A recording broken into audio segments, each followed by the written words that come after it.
चाहे कांग्रेस हो, बीजेपी हो या यहाँ की स्थानीय पार्टियाँ हो, वो बिल्कुल नहीं चाहती हैं कि यहाँ पर जो दबे कुचले लोग हैं, वीकर सेक्शन के लोग हैं, अपने पैरों पर खड़े हों। तो मेरी आप लोगों से यही अपील है कि आप लोग यदि चाहते हैं मान सम्मान की ज़िंदगी बसर करना, स्वाभिमान की ज़िंदगी बसर करना, अपने पैरों पे खड़ा होना चाहते हैं, अपने संतों, गुरुओं और महापुरुषों को यूपी की तरह आदर सम्मान देना चाहते हैं, आप लोग जुर्म जाति से निजात पाना चाहते हैं, कितना बुरा हाल है अपने लोगों का।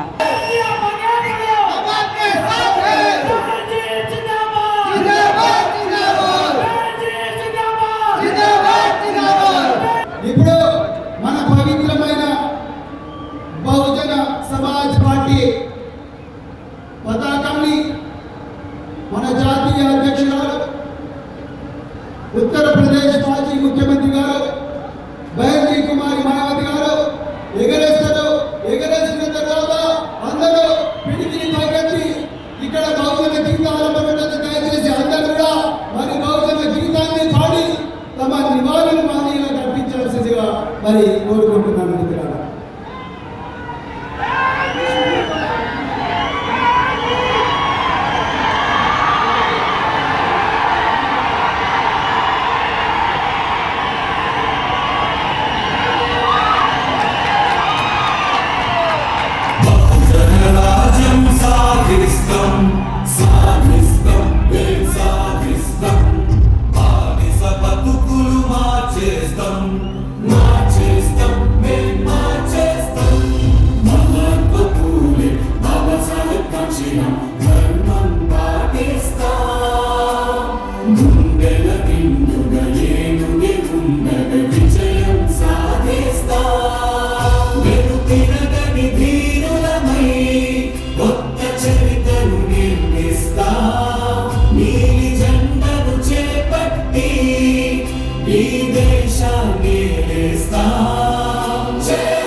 देश में सामाजिक परिवर्तन की महानायिका, बहुजन समाज पार्टी की राष्ट्रीय अध्यक्ष, देश के सबसे बड़े राज्य उत्तर प्रदेश की चार बार मुख्यमंत्री रही, पूर्व सांसद, आयरन लेडी आदरणीय बहन जी से विनम्र आग्रह करता हूं कि आप हम सबको दिशा निर्देश देने की कृपा करें। आदरणीय बहन जी।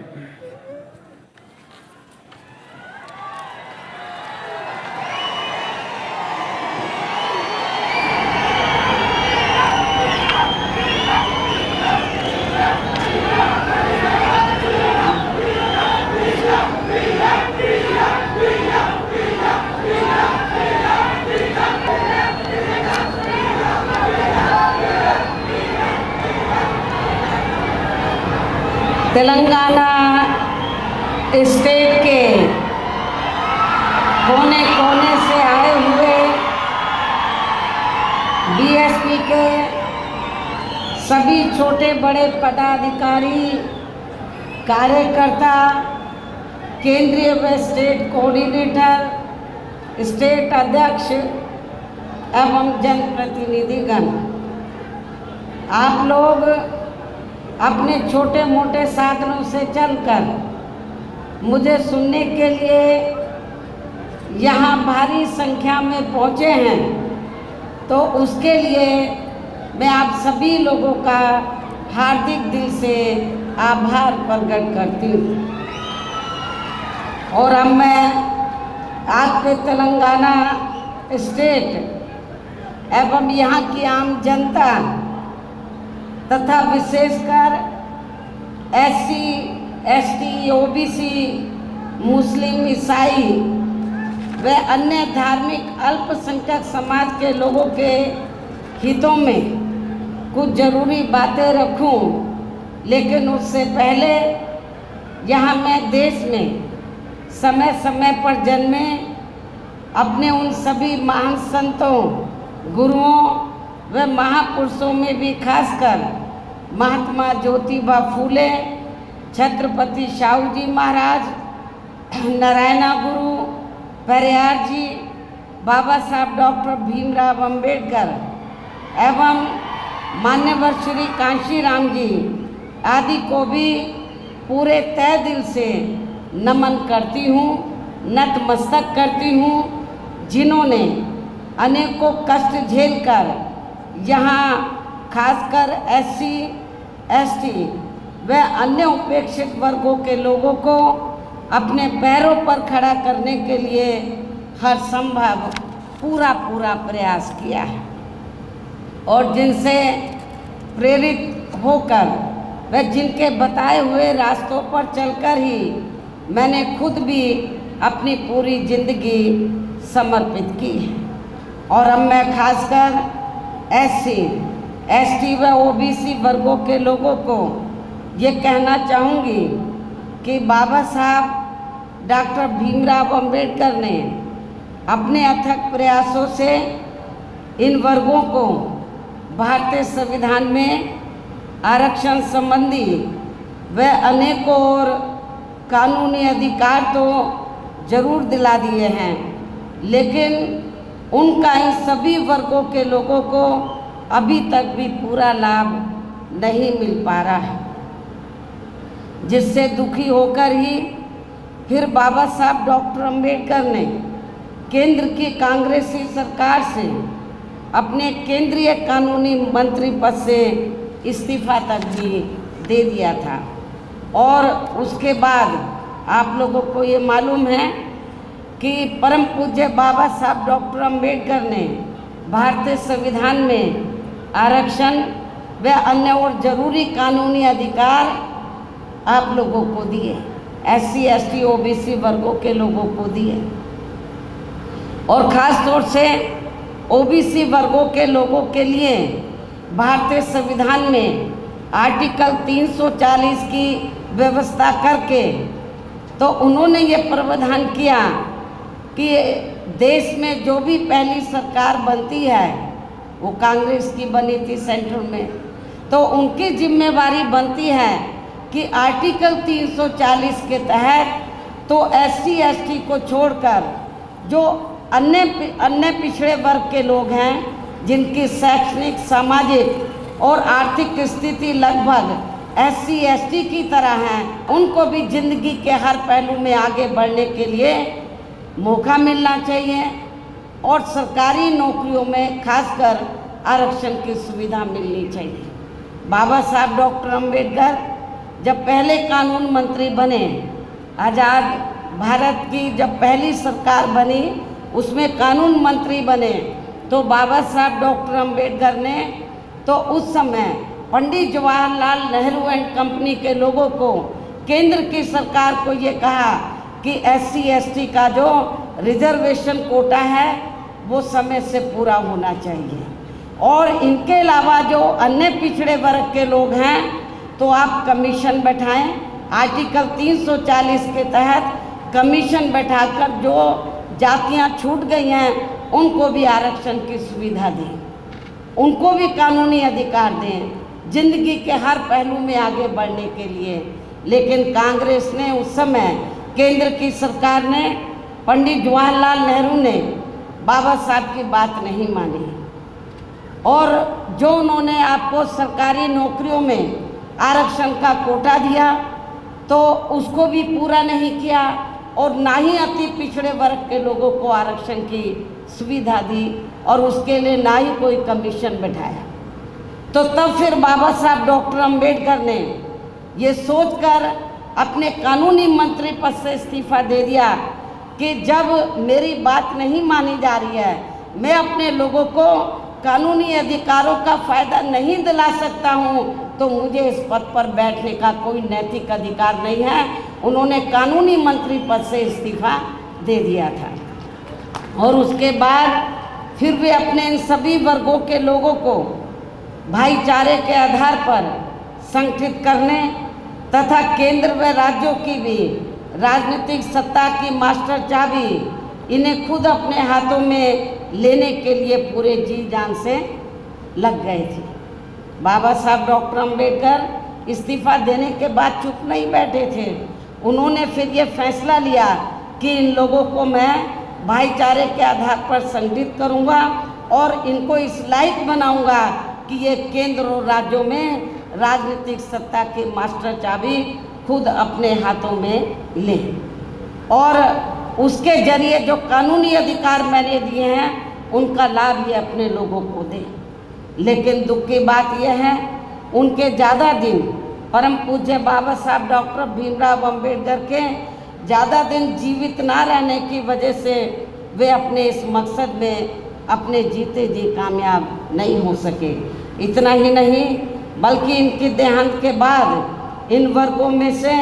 स्वार्थी किस्म के लोगों की वजह से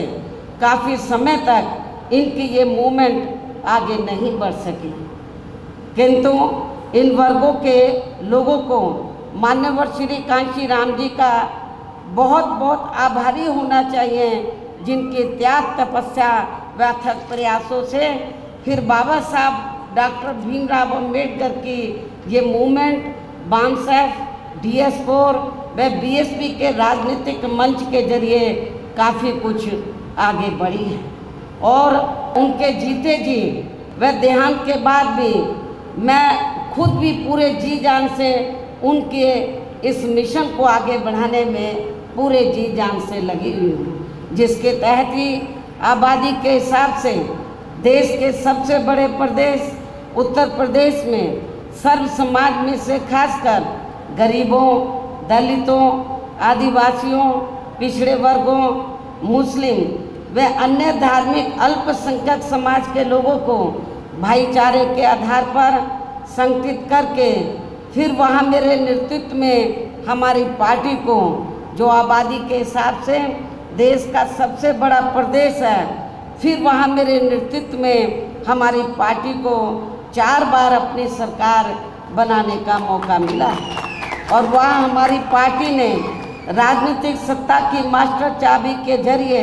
इन वर्गों के लोगों को कानूनी अधिकारों का पूरा लाभ दिया है। उनके विकास व उत्थान के लिए अनेकों ठोस कदम उठाए गए। कानून व्यवस्था को सख्त करके उन्हें स्वाभिमान की जिंदगी बसर करने का भी मौका दिया गया है। खासकर यूपी में SC, ST व OBC वर्गों का सरकारी नौकरियों में विशेष अभियान चला के अधूरा पड़ा आरक्षण का कोटा पूरा किया गया। इनको व अन्य सभी समाज के गरीब एवं बेरोजगार लोगों को भी दूसरी पार्टियों की सरकारों की तरह उन्हें बेरोजगारी भत्ता न देकर सीधे तौर पर रोटी रोजी के साधन भी उपलब्ध कराए हैं। यहाँ मैं आपको ये बताना चाहती हूँ, एक फैशन सा बन गया है नौजवानों की वोट को लेने का। जब भी इलेक्शन होता है या पार्लियामेंट का हो या असेंबली का हो, खासकर कांग्रेस पार्टी का हमेशा हर चुनाव में ये कहती है कि जब हमारी सरकार बन जाती है, कांग्रेस बोलती है जब कांग्रेस पावर में आ जाएगी तो जो नौजवान गरीब बेरोजगार लोग हैं तो उनको रोटी रोजी के साधन तो उपलब्ध नहीं करा पाएगी, लेकिन उनको बेरोजगारी भत्ता 2-3 हज़ार रुपये ज़रूर दे देगी। मैं समझती हूँ ये ठीक नहीं है। हमारी पार्टी इसमें भरोसा नहीं रखती है, इस सोच में, इस नीति में भरोसा नहीं रखती है और हमने केवल कहानी करके दिखाया। और उत्तर प्रदेश में मैंने अपनी 4 हुकूमतों में वहाँ पे जो नौजवान गरीब लोग थे, बेरोज़गार लोग थे, उनको बेरोज़गारी भत्ता नहीं, बेरोज़गारी भत्ता क्या 4-5 हज़ार रुपये दे दो, उससे क्या आपका घर का खर्चा चल पाएगा? मैं समझती हूँ नहीं चल पाएगा। तो हमारी सरकार ने वहाँ दूसरी पार्टियों की तरह बेरोज़गारी भत्ता ना देकर गरीब और बेरोज़गार लोगों को, नौजवानों को हमने बड़े पैमाने पर वहाँ रोटी रोजी के साधन उपलब्ध कराए। और इतना ही नहीं, जो वहाँ पर भूमिहीन गरीब लोग थे उनको खेती करने के लिए हमने 3-3 एकड़ के हिसाब से सरकारी फ्री ज़मीन भी दी। लेकिन आपके तेलंगाना स्टेट में मुझे मालूम हुआ, यहाँ के आपके तेलंगाना स्टेट के जो मुख्यमंत्री हैं श्री केसीआर के बारे में मुझे मालूम हुआ कि इन्होंने हमारी सरकार की नकल तो ज़रूर की यहाँ पर, लेकिन उसको ज़मीनी हकीकत में अमली जामा नहीं बनाया। इन्होंने कहा कि जो दलित वर्ग के लोग हैं या गरीब लोग हैं उनको 3-3 एकड़ हम खेती करने के लिए ज़मीन फ्री देंगे, लेकिन उन्होंने ऐसा नहीं किया। केवल कागजों में ज़रूर ज़मीन दे दी, लेकिन ज़मीनी हकीकत में प्रैक्टिकल में आप लोगों को ज़मीन नहीं दी है। हमने उत्तर प्रदेश में सरकारी खर्चे से गरीब आवासहीनों के पक्के मकान बना कर दिए। जिनके पास अपने घर नहीं थे, सरकारी पैसे से हमने पक्के मकान बना कर दिए। और इतना ही नहीं, जो SC ST वर्ग के लोग जिन्होंने बैंकों से कर्जा लिया हुआ था अपने छोटे मोटे काम के लिए और वो पैसा नहीं, कर्जा अदा नहीं कर पाए थे, हमने सरकार के पैसे से उनका कर्जा अदा किया, कर्जे से मुक्त उनको कराया हमने। ऐसे अनेकों और भी महत्वपूर्ण फैसले लिए गए जिससे इनकी काफ़ी हद तक आर्थिक स्थिति मजबूत हुई है। साथ ही डॉक्टर अंबेडकर ग्राम विकास योजना व मान्यवर श्री कांशीराम जी शहरी विकास योजना के तहत गांवों व शहरों में रहने वाले दलितों एवं अन्य उपेक्षित वर्गों के लोगों की बस्तियों को भी सभी जरूरी सुविधाओं से जोड़ा है, जिनकी जातिवादी सरकारों में चलते यहाँ हर स्तर पर काफ़ी ज़्यादा उपेक्षा की गई है। इनके अलावा सर्व समाज में से गरीबों, बेरोजगारों, मजदूरों, कर्मचारियों, किसानों, व्यापारियों व अन्य मेहनतकश लोगों के हितों में भी अनेकों ऐतिहासिक कार्य किए हैं, जिनकी काफ़ी कुछ जानकारी आपके स्टेट के लोगों को भी है, उन्हें मैं दोहराना नहीं चाहती हूँ। इतना ही नहीं, बल्कि हमारी पार्टी की रही सरकार ने विशेषकर दलित एवं अन्य उपेक्षित वर्गों में जन्मे अपने महान संतों, गुरुओं व महापुरुषों आदि को भी विभिन्न रूपों में पूरा आदर सम्मान दिया है। इनके सम्मान में नवनिर्मित जिलों के नाम रखे गए तथा जनहित की अनेकों योजनाएं भी शुरू की गई। इनके आदर सम्मान में ऐतिहासिक स्मारक, गार्डन, पार्क आदि बनाए गए तथा इनकी काफ़ी भव्य प्रतिमाएं भी लगाई गई, जिनकी इन सब मामलों में विरोधी पार्टियों की रही सरकारों में वहाँ काफ़ी उपेक्षा की गई है। जबकि आपके यहाँ तेलंगाना स्टेट में BSP के थोड़ा मजबूत होते ही अब यहाँ की वर्तमान श्री केसीआर की पार्टी की जो सरकार है वो अपने राजनीतिक स्वार्थ में खासकर SC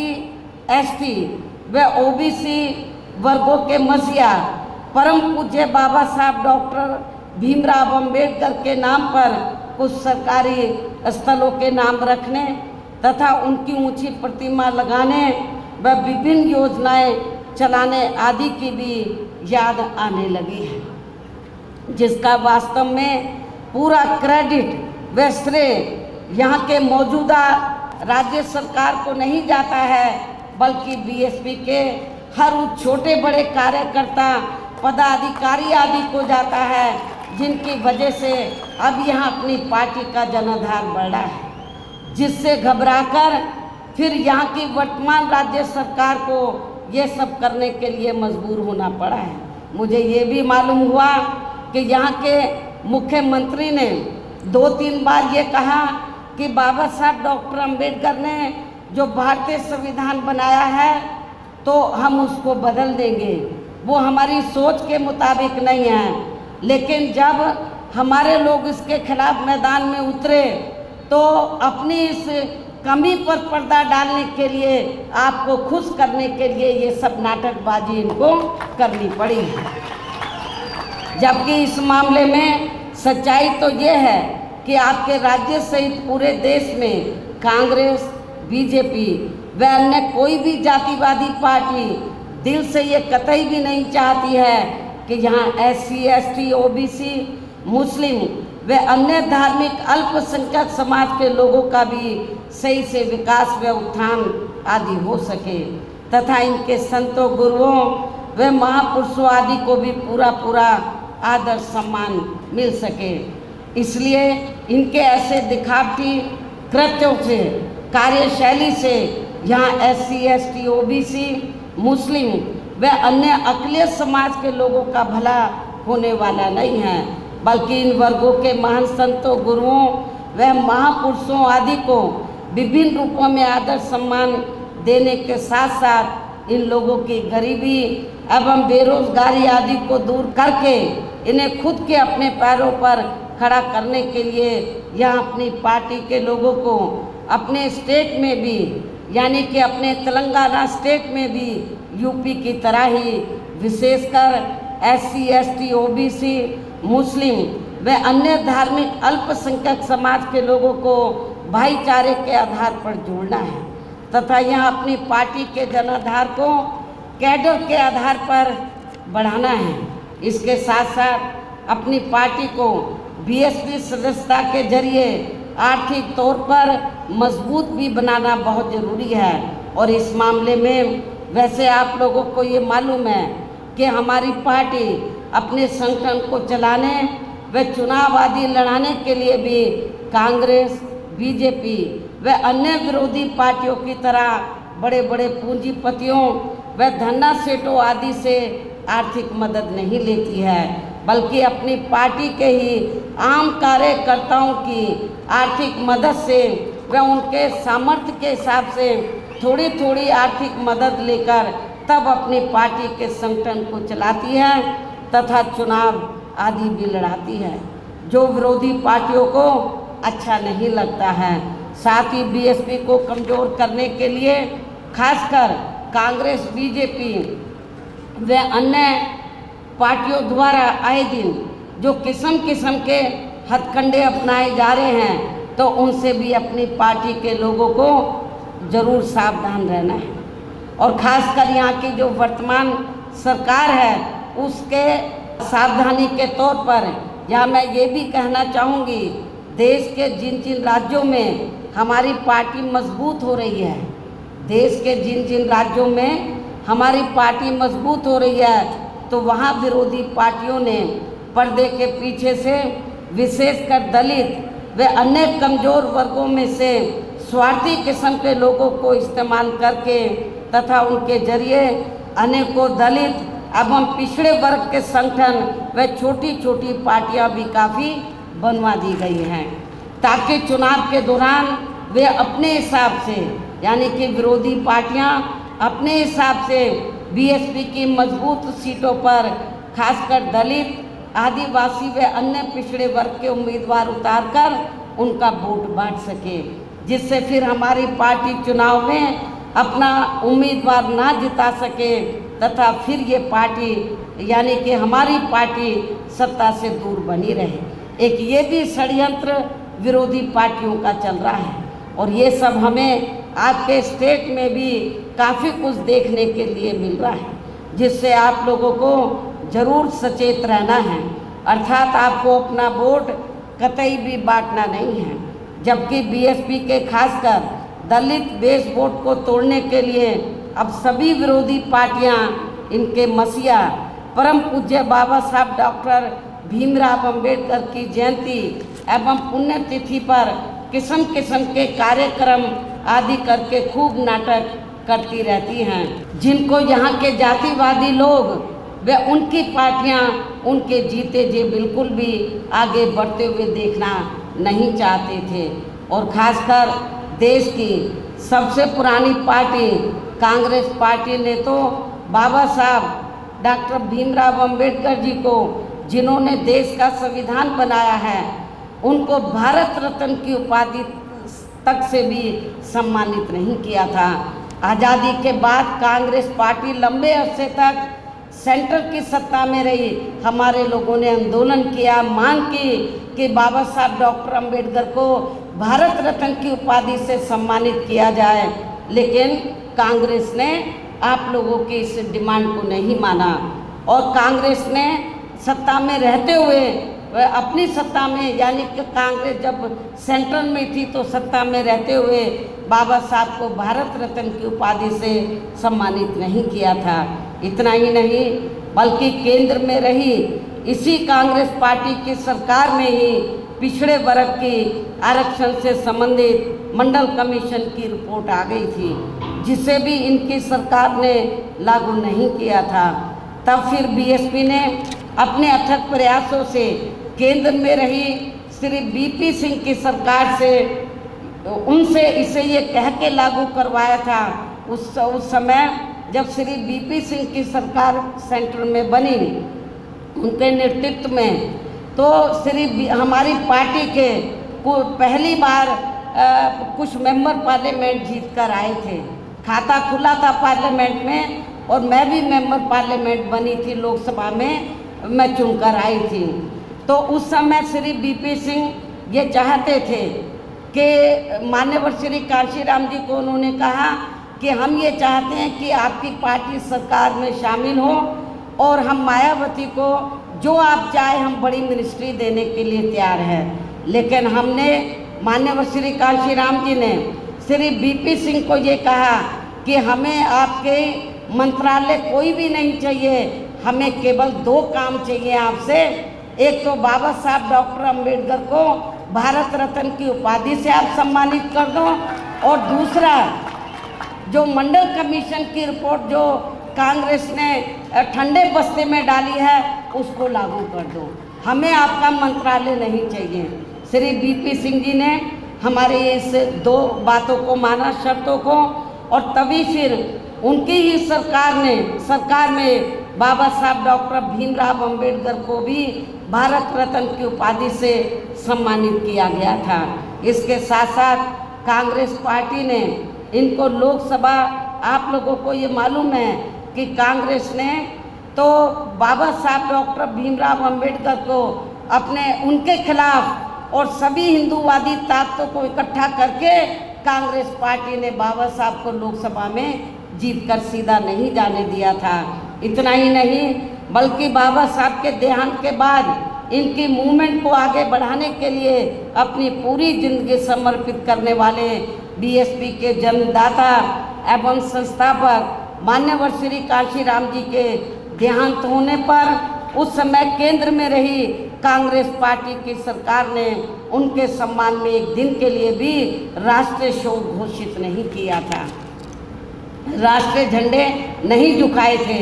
हालांकि इन सब मामलों में बीजेपी व अन्य विरोधी पार्टियां भी कोई कम नहीं रही हैं, जो अब सरकारी कार्यों को भी अधिकांश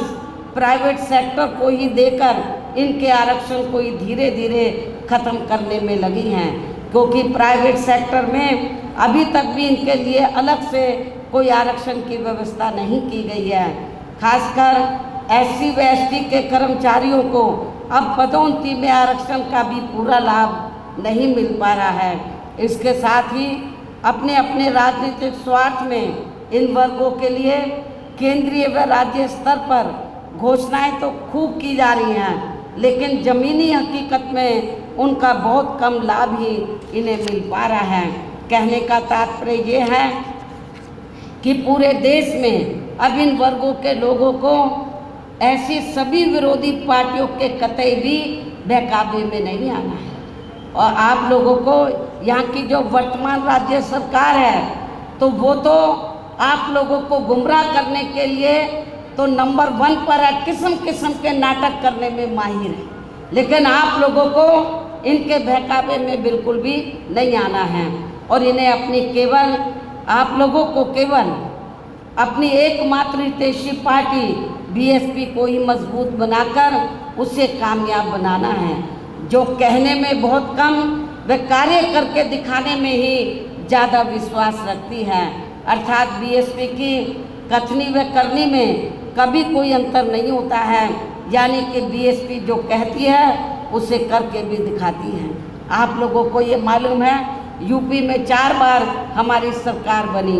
हमने सरकार बनाने से पहले जब हम चुनाव में गए, असेंबली के चुनाव में, हमने दूसरी पार्टियों की तरह कोई अपना मैनिफेस्टो जारी नहीं किया। हमने कहा हम पावर में आ जाएंगे तब हम अपना मैनिफेस्टो जारी करेंगे, हम क्या करना चाहते हैं। हमने चारों बार कोई अपना मैनिफेस्टो जारी नहीं किया और जब सत्ता में आ गए फिर हमने बता दिया कि हम क्या करना चाहते हैं। इन्हीं ज़रूरी बातों के साथ ही अब मैं आप लोगों से यही कहना चाहती हूँ कि यहाँ आपके तेलंगाना स्टेट में जब भी विधानसभा के आम चुनाव होते हैं तब फिर यहाँ आपको अपने स्टेट में भी अपनी पार्टी को सत्ता में लाने का हर संभव पूरा प्रयास करना है। उसके बाद लोकसभा के आम चुनाव होंगे। लोकसभा आम चुनाव में भी आपको अपने प्रदेश से पार्टी के ज़्यादा से ज़्यादा सांसद जिता कर लाने हैं, मेंबर पार्लियामेंट जिता कर लाने हैं। वैसे आज आपकी ये जो भीड़ है और भीड़ के जोश को भी देखकर मुझे ऐसा ज़रूर लग रहा है कि इस बार आप लोग अपने प्रदेश से लोकसभा का आम चुनाव बाद में होगा, लेकिन लोकसभा आम चुनाव के साथ साथ विधानसभा जो पहले विधानसभा का आम चुनाव होगा तो विधानसभा आम चुनाव में भी अपनी पार्टी का यहाँ बेहतर रिजल्ट जरूर लाएंगे तथा अपनी पार्टी की यहाँ हर हालत में ज़रूर सरकार बनाएंगे। यहाँ अपनी पार्टी की हर हालत में यहाँ ज़रूर सरकार बनाएंगे और सरकार बनने पर फिर यहाँ आपको पार्टी की ओर से मुख्यमंत्री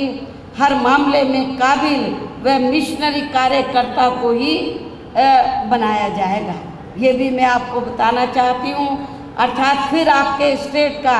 आज मैं एडवांस में डिक्लेयर भी कर रही हूँ, आपको बता भी रही हूँ, घोषित भी कर रही हूँ। अर्थात जब हमें यह सरकार बनाने का मौका मिलता है तो फिर आपके स्टेट का मुख्यमंत्री यहाँ बीएसपी के स्टेट अध्यक्ष श्री आर.एस. प्रवीण कुमार को ही बनाया जाएगा, जो अपनी आईपीएस की बड़ी सरकारी नौकरी से इस्तीफा देकर वह वीआरएस लेकर अब पूरी मिशनरी भावना से यह अपनी पार्टी को मजबूत बनाने में लगे हैं। मुझे पूरा भरोसा है कि ये इस पद पर आसीन होकर फिर यूपी की तरह ही यहाँ अपने लोगों का हर स्तर पर प्राथमिकता के आधार पर पूरा ध्यान रखेंगे। इसके साथ ही ये यूपी की तरह ही यहाँ अपने संतों, गुरुओं व महापुरुषों आदि को भी पूरे दिल से आदर सम्मान देंगे और इसके लिए आपके केंद्रीय स्टेट कोऑर्डिनेटर श्री राम जी गौतम भी मेरे दिशा निर्देशन में यहाँ के स्थानीय लोगों के साथ मिलकर अपनी पार्टी के जनाधार को बढ़ाने में व आर्थिक तौर पर मजबूती देने में भी पूरे जी जान से लगे हैं। मुझे ये मालूम है कि हमारे स्टेट के प्रेसिडेंट के साथ साथ यहाँ पर लोकल जो स्टेट कोऑर्डिनेटर हैं वो भी यहाँ पार्टी को मजबूत बनाने में पूरे जी जान से लगे हैं। उनसे भी मैं यहाँ कहना चाहूँगी कि वे यहाँ के स्टेट में होने वाले विधानसभा आम चुनाव व इसके बाद लोकसभा आम चुनाव में भी अपनी पार्टी का बेहतर रिजल्ट लाने में अपना पूरा योगदान देंगे। तन मन धन से पार्टी को मजबूत बनाएंगे। ये मेरी यहाँ के जो पार्टी के जो वरिष्ठ लोग हैं और हमारे केंद्रीय स्टेट कोऑर्डिनेटर हैं उनसे मेरी पुरजोर अपील है। आप सभी लोगों से, कार्यकर्ताओं से भी, सभी छोटे बड़े पदाधिकारियों से भी अपील है कि कोई भी काम कठिन नहीं होता है, लेकिन आपकी इच्छा शक्ति होनी चाहिए। आप ये तहिया कर लें कि हमें यहाँ के वर्तमान स्टेट गवर्नमेंट को हमें सत्ता से बाहर करना है। जो ये सपना देख रहे हैं कि हम बाबा साहब का संविधान बदल देंगे, आप लोगों को इस लायक उनको नहीं छोड़ना कि वो संविधान बदलने के लायक हो। उनको सत्ता से बाहर करके आप लोगों को सत्ता पर काबिज होना होगा। आपको मेहनत करनी होगी। यूपी में भी वहाँ के लोगों ने बहुत मेहनत की। आप लोगों को ये मैं बताना चाहती हूँ कि आप लोगों को लगता होगा कि यूपी में बीएसपी अब थोड़ा कमज़ोर क्यों हो रही है। बीएसपी कमज़ोर नहीं हो रही है, वहाँ पर जब तक उत्तर प्रदेश में बैलेट पेपर से चुनाव होता रहा, हमारी पार्टी का जनाधार आगे बढ़ा, बराबर बढ़ा। और जब से चुनाव ईवीएम से हो रहा है तो समझ में नहीं आ रहा हमारा वोट कहाँ चला गया है। तो उसमें काफ़ी हेरा फेरी की है, धांधली ये की जाए। पहले कांग्रेस करती थी, अब बीजेपी कर रही है, स्थानीय पार्टी भी कर रही हैं। लेकिन जब ये लोग ईवीएम में धांधली करते हैं, कभी कभी धांधली करने वाले लोग जिनको ये इस्तेमाल करते हैं, कभी कभी उनका सिस्टम फेल भी हो सकता है। इसलिए आप लोगों को ठंडे होकर नहीं बैठना है, तो चाहिए ईवीएम से कराएं, कुछ भी करें, आप लोगों को हर प्रकार की तैयारी करके तो यहाँ पर अपनी सरकार बनाना बहुत ज़रूरी है। आप लोगों को मालूम है यहाँ की कुछ स्थानीय समस्याएं थी। जब आंध्र प्रदेश आपसे आपका पड़ोसी स्टेट है, तो जब ये तेलंगाना उसी का हिस्सा था, तो तेलंगाना के लोग ये स्ट्रगल कर रहे थे, इस क्षेत्र के लोग, कि उनका अलग से स्टेट बनना चाहिए। बहुजन समाज पार्टी पहली पार्टी थी जिसने पार्लियामेंट में पूरी दमदारी से आवाज़ उठाई और ये कहा कि तेलंगाना अलग से स्टेट बनना चाहिए। ये जब बिल आया तो हमने पूरा सपोर्ट किया, उसके समर्थन में वोट दिया। इसलिए मैं आपको ये कहना चाहती हूँ कि आपके तेलंगाना में जो वीकर सेक्शन के लोग हैं, दलित, आदिवासी, पिछड़े वर्ग के लोग बड़ी तादाद में हैं। आदिवासी लोगों की हालत काफ़ी ज़्यादा खराब है, दलितों की भी हालत काफ़ी ज़्यादा खराब है, पिछड़ों की भी। नौजवान लोग इधर बेरोज़गार है, जहाँ पर भर्ती होती है धांधली होती है, भर्ती में घपला होता है। और जब लोग आवाज़ उठाते हैं तो उनकी आवाज़ को दबाने का पूरा प्रयास किया जाता है। हमारे लोग जब मैदान में आते स्ट्रगल करते हैं, तब ये जांच बिठाते हैं। ये लोग नहीं चाहते कि आप लोगों को रोटी रोजी के साधन मिले। आप लोगों की जो अन्य स्थानीय समस्याएं हैं उनका समाधान हो, ये लोग बिल्कुल नहीं चाहते हैं। चाहे कांग्रेस हो, बीजेपी हो या यहाँ की स्थानीय पार्टियाँ हों, वो बिल्कुल नहीं चाहती हैं कि यहाँ पर जो दबे कुचले लोग हैं, वीकर सेक्शन के लोग हैं, अपने पैरों पर खड़े हों। तो मेरी आप लोगों से यही अपील है कि आप लोग यदि चाहते हैं मान सम्मान की ज़िंदगी बसर करना, स्वाभिमान की ज़िंदगी बसर करना, अपने पैरों पे खड़ा होना चाहते हैं, अपने संतों, गुरुओं और महापुरुषों को यूपी की तरह आदर सम्मान देना चाहते हैं, आप लोग जुर्म जाति से निजात पाना चाहते हैं, कितना बुरा हाल है अपने लोगों का। एक IAS ऑफिसर जाके बिहार में नौकरी करता है, उसकी हत्या कर दी जाती है और उसके बाद जो हत्या में शामिल होता है, वहाँ के वर्तमान राज्य सरकार उसको रिहा कर देती है। लेकिन यहाँ का आपका मुख्यमंत्री चुप रहता है और कुछ आवाज़ नहीं उठाता है। बीएसपी ने इसके खिलाफ आवाज़ उठाई, ये गलत हो रहा है। लेकिन यूपी में हमने जो दबे कुचले लोग थे, जो पिछड़े वर्ग के लोग थे, उनको पूरा न्याय दिया, उनके ऊपर जुर्म जाति नहीं होने दी। हालांकि हमने जो फैसले लिए, दूसरी पार्टियां उसकी नकल करने की पूरी कोशिश में लगी रहती है, लेकिन वो जातिवादी मानसिकता होने की वजह से उनकी नीयत साफ नहीं है, इसलिए वो लोग उसका फ़ायदा आप लोगों को नहीं दे पा रहे हैं। तो मेरी आप लोगों से फिर पुरजोर अपील है कि कुछ ही महीनों में असेंबली का चुनाव होगा। आप लोग चुनाव से पहले अपने संगठन को मजबूत करें, पार्टी के जनाधार को बढ़ाएं, खास तौर से वीकर सेक्शन में, माइनॉरिटीज़ में, और जो अपर कास्ट में से गरीब लोग हैं, मेहनत कश लोग हैं, उनको भी तैयार करें, सर्व समाज को जोड़ें, बहुत बड़ी ताकत बनाएं, जनाधार को बढ़ाएं, और ताकि आप लोगों की अपनी सरकार बने। इसी उम्मीद के साथ अब मैं आप लोगों का और ज़्यादा समय न लेते हुए आप लोगों से यही रजा लेती हूँ। जय भीम, जय भारत।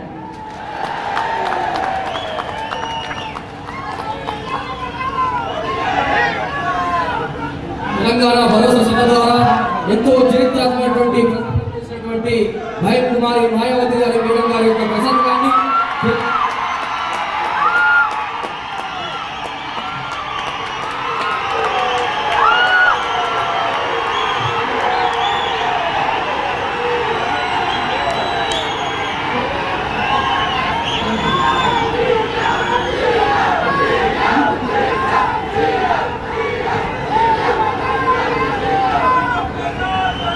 ఎంతో చరిత్రాత్మకమైనటువంటి ప్రసంగాన్ని తెలుగులో అనువాదం చేయడానికి మన రాష్ట్ర ఉపాధ్యక్షులు దాగిన దయానందరావు గారు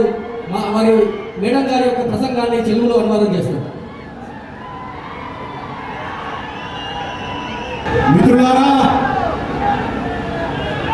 తెలంగాణలోని రాష్ట్ర నాయకులు, జిల్లా నాయకులు, అసెంబ్లీ నాయకులు, ఈ యొక్క తెలంగాణ రాష్ట్రం నుంచి తరలి వచ్చిన అశేష జనానికి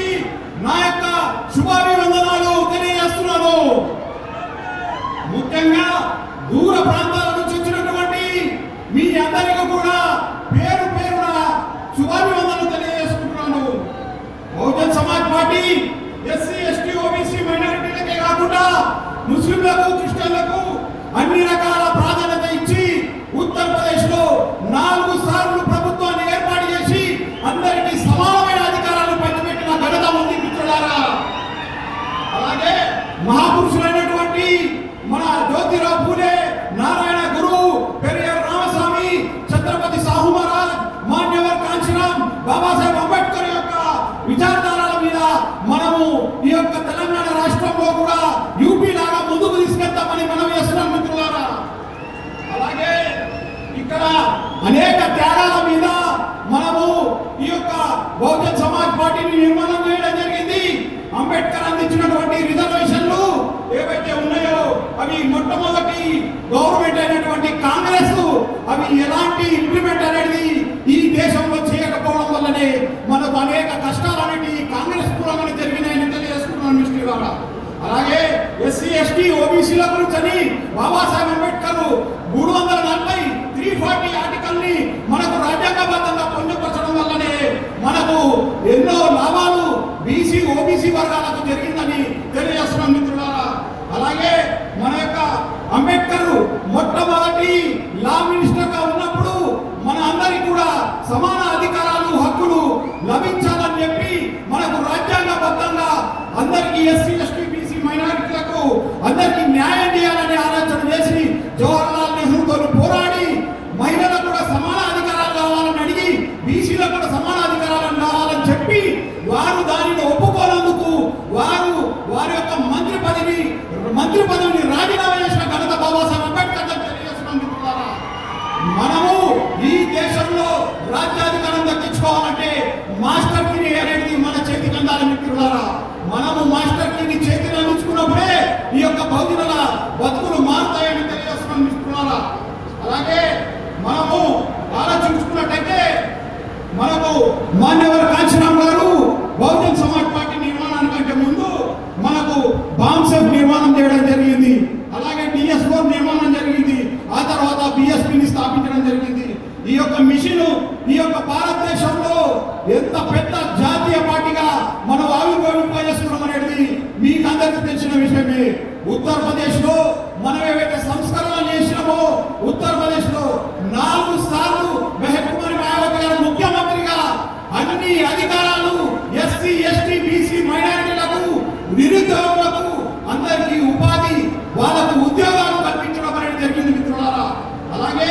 ఉత్తరప్రదేశ్ లో ఏదైతే మనకు ఈ రోజు ఇక్కడ కాపీ కొడుతున్నటువంటి కేసీఆర్ ఎవరైతే ఉన్నారో కేవలం పేపర్ల మీద మాత్రమే అవన్నీ కూడా ఇంప్లిమెంటేషన్ జరుగుతున్నాయి, కానీ నిజానికి ఇక్కడ ప్రాక్టికల్ గా మాత్రం ఏమి కూడా ఇంప్లిమెంట్ చేయడం లేదు మిత్రులారా. కాబట్టి నేను ఒకటే విషయం చెప్తున్నాను, మనము ఒకవేళ బహుజన్ సమాజ్ పార్టీని మనం ఓటేసి గెలిపించుకున్నట్టయితే బహన్ కుమారి మాయావతి గారు ఏదైతే యూపీలో మనకు అందించినటువంటి రైతులకు ఎన్నో ఎకరాల భూమిని, లక్షల ఎకరాల భూమిని మొట్టమొదటిసారి ముఖ్యమంత్రి అయినప్పుడు ఉచితంగా పంచడం జరిగింది మిత్రులారా. అలాగే పేపర్ల మీద మాత్రమే ఇక్కడ పంచినట్టు ఈ యొక్క కేసీఆర్ ప్రభుత్వం చూపించడం జరుగుతుంది. కానీ వాస్తవానికి ఉత్తరప్రదేశ్ లో అది పూర్తిగా డబుల్ బెడ్రూమ్ ఇల్లే కానివ్వండి, అన్నీ కూడా అక్కడ 4 సార్లు ముఖ్యమంత్రి అయినప్పుడు ఏవైతే పథకాలు అమలు చేశామో అవన్నీ ఇక్కడ అమలు పరుస్తున్నట్టు కేవలం పేపర్ల మీద మాత్రమే భ్రమింపజేస్తున్నాను. కాబట్టి మీరంతా జాగ్రత్తగా ఉండాలి. ఈ యొక్క కాంగ్రెస్ తోని, బీజేపీ తోని, ఈ టీఆర్ఎస్ తోని వాళ్ళు కళ్ళబొల్లి మాటలు చెప్పి మిమ్మల్ని మోసం చేస్తారు మిత్రులారా. కాబట్టి మీరందరూ కూడా ఖచ్చితంగా మీరు మీ యొక్క రాబోయే ఎన్నికల్లో మనము మన యొక్క నాయకులను గెలిపించుకోవాల్సిన అవసరం ఉందని తెలియజేస్తున్నాం మిత్రులారా. ఇప్పుడు మనం కనుక చూసినట్టయితే బహుజన్ సమాజ్ పార్టీ మనకు ఒక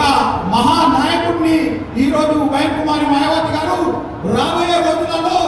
మనకు ఈ తెలంగాణ రాష్ట్రానికి ముఖ్యమంత్రిగా ప్రకటించడం జరిగింది. ముఖ్యమంత్రిని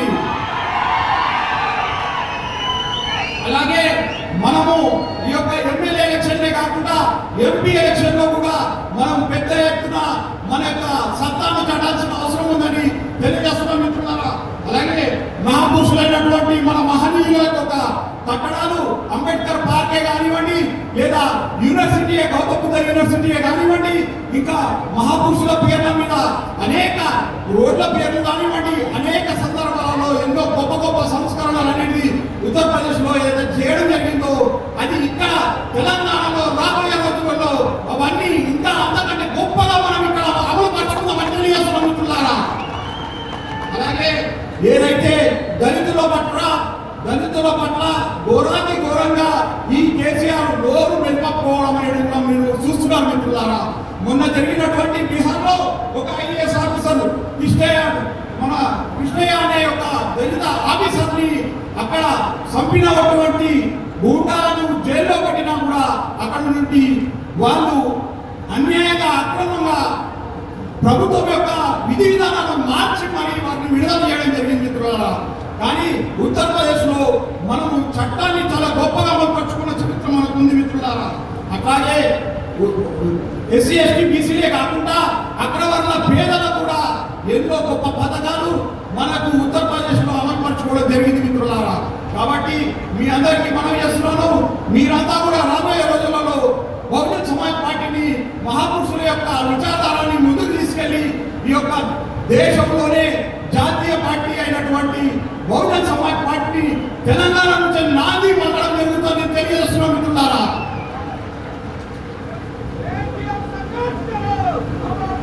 మిత్రులారా, ఈరోజు మీరు చూస్తున్నారు బీజేపీ కానివ్వండి లేదా కాంగ్రెస్ కానివ్వండి మనను కళ్ళబొల్లి మాటలతోని మోసం చేసి ఎక్కడైతే బలంగా బీఎస్పీ ఉందో అక్కడ ఆ బలాన్ని పుంజుకోకుండా ప్రజలను మాయమాటలు చెప్పి డబ్బులతో మభ్యపెట్టి 2000, 3000, 5000 ఇచ్చి మనను మభ్యపెట్టి మనను ఎదుర్కొంటూ చేయాలని చూస్తున్నారు. కానీ అసలైన అభివృద్ధి అనేది నిరుద్యోగులకు మనము భరోసా ఇచ్చి ఈ యొక్క సభ భరోసా సభ కాబట్టి ఆ యొక్క భరోసాను మనం ఉత్తరప్రదేశ్లో ఇవ్వడం జరిగింది. మీకు ఇక్కడ కూడా తెలంగాణలో అదే భరోసాను కలిగించి రాబోయే రోజులలో సత్తాన్ని చాటుతామని తెలియజేస్తున్నాం మిత్రులారా. కాబట్టి మీరంతా కూడా బహుజన్ సమాజ్ పార్టీకి పెద్ద ఎత్తున మద్దతు తెలిపి బైర్ కుమారి మాయావతి కూడా పెద్ద ఎత్తున మీరు ఒకసారి హర్షధ్వానాలతో వారికి కృతజ్ఞతలు తెలియజేయాలని తెలియజేస్తున్నాం మిత్రులారా. జై భీమ్, జై భారత్. ఇప్పుడు కాబోయే ప్రధానమంత్రి బైర్ కుమారి మాయావతి మేడం గారికి తెలంగాణ రాష్ట్ర కాబోయే ముఖ్యమంత్రి డాక్టర్ ఆర్ఎస్ ప్రవీణ్ కుమార్ గారు అదేవిధంగా రాష్ట్ర నాయకులంతా కూడా గణమాలతో సత్కరిస్తారు. అదేవిధంగా ఏనుగు బొమ్మను జ్ఞాపకంగా అందజేస్తారు. అది ఇప్పుడు రాష్ట్ర అధికార ప్రతినిధి అరుణాక్విన్ గారు ఓటాకు థ్యాంక్స్ చెప్పి ఈ కార్యక్రమాన్ని సభను ముగిస్తారు.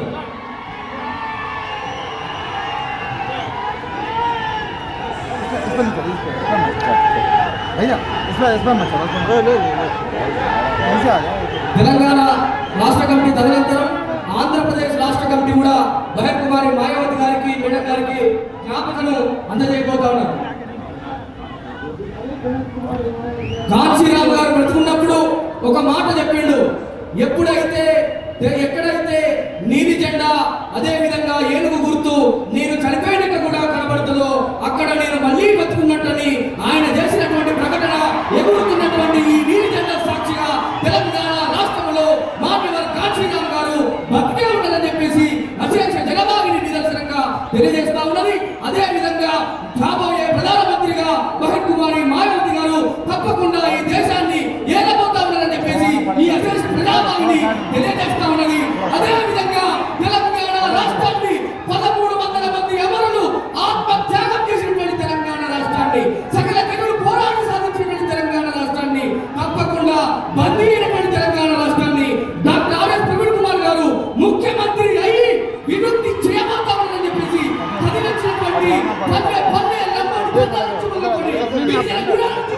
ఉన్నటువంటి గ్రామ నుంచి తరలించినటువంటి అశేష జనభాగిని తెలియజేస్తా ఉన్నారు. కాబట్టి అందరికీ కూడా తరలించినటువంటి